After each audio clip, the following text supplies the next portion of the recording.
Salutations, my sweet spooky children.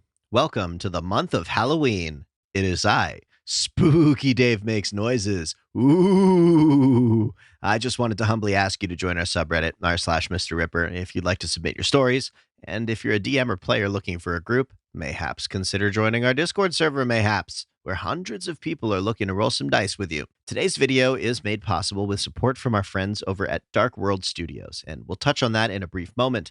But for now, my little demon spawn, what is the best homebrew item you have received, and how did you use it? Part 1. Mine was a jacket of holding.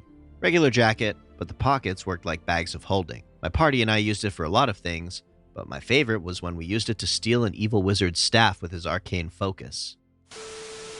Today's video is made possible with support from our dear friends over at Dark World Studios and their new tabletop RPG, Acheron. Acheron is a 1930s-era Grimpunk tabletop role-playing game where you must sacrifice your humanity to fight against the evils of the world. Acheron places an equal focus on roleplay and combat, with a dynamic sanity system where three main traumas, being morality, violence, and supernatural, affect your gameplay. A number of unique races, such as Dark Leechers and Soul Menders to choose from, as well as different pedigrees of human, offer a wide world of cultural options and traits for your character, as well as merits and flaws to impact your decision-making. In the deadly combat of Acheron, cover and armor are the keys to your survival. And a very cool mechanic, the Die Hard system, allows you to defy death by taking on permanent flaws, such as a missing limb. The coolest element of this world, however, is that it is based in reality, having been produced by a biologist, an anthropologist, and an engineer. Acheron is inspired by some of the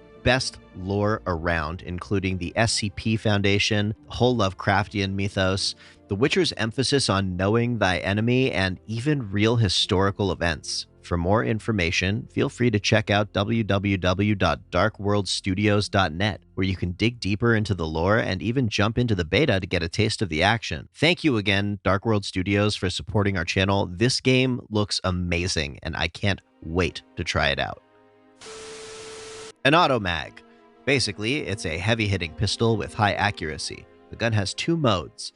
One mode is a single shot with damage being asking Alexa, Siri, or Google to pick a number between 60 and 120. Next mode is 3 shots going from 180 to 360 instead.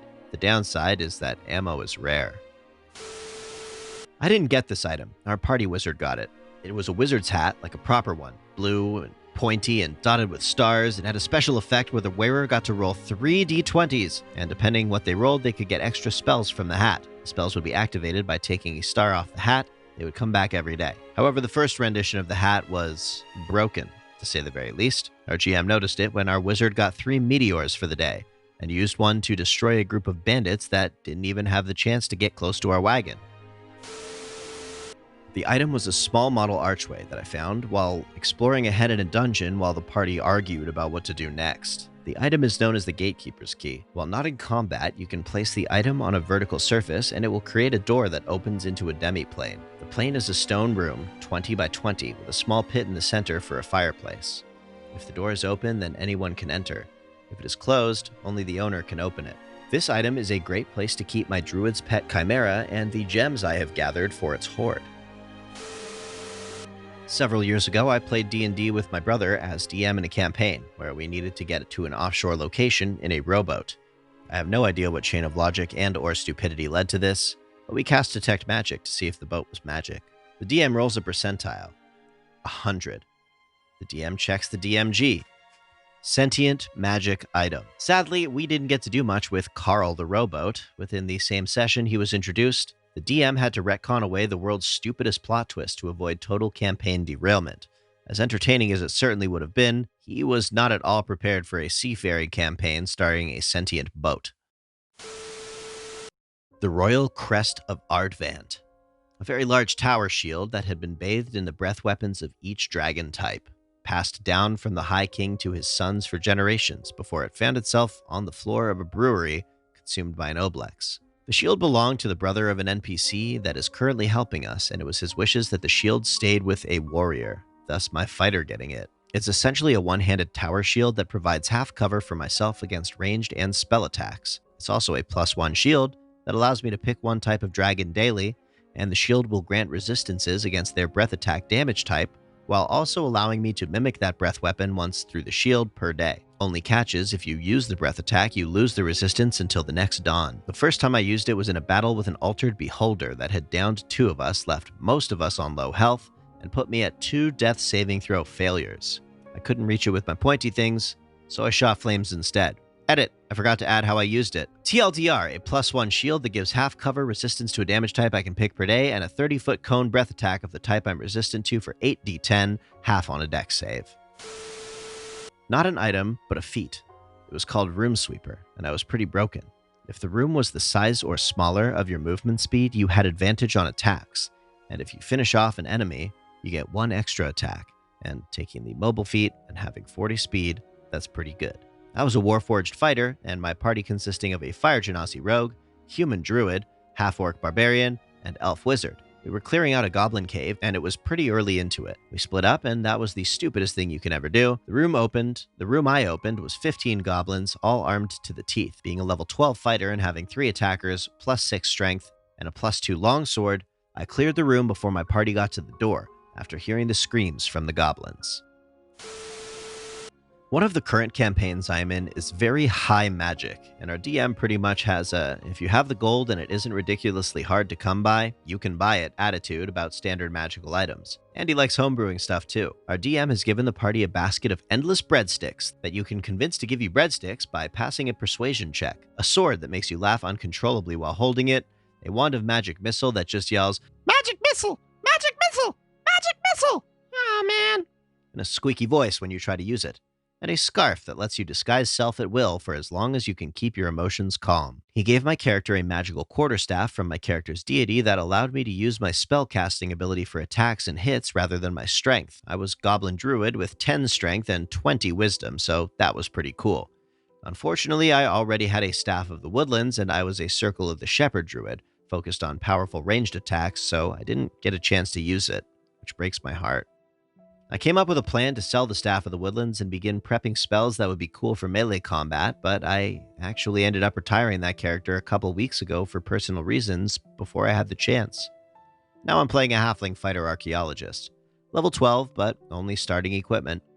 She has an obsession with collecting cool stuff with the intention of returning home and opening a museum in her hometown.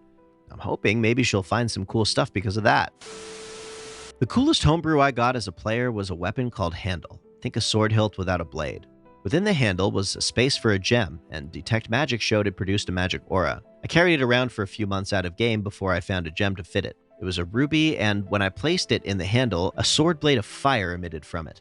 This launched me on a quest for other gems. Sapphire created a longbow that produced poison-tipped arrows. Diamond created a halberd with lightning damage, etc. I ended up with 6 of the magic gemstones and an incredibly versatile weapon. It was less of an item, but more of an emblem that was fused into my Warforged. It gave me the power to give 5 HP to any inanimate object and gave it sentience. I like to use this on doors and ask for them to stay shut unless I open the door. The party's wizard asked the door to stay shut after he launched a fireball into a tavern, setting it on fire and trapping everyone inside. I was really upset when the door died. This was actually an item I created as a DM. It's called the Potion of Supreme Cheddar. It makes all your stats 22 for 1 hour, but turns you into cheese. If you take up to a quarter of your total hit points and fire damage, you will melt and be considered paralyzed until the potion wears off. You also lose 2 AC. My players only got it a session or 2 ago, so they haven't got a chance to use it yet.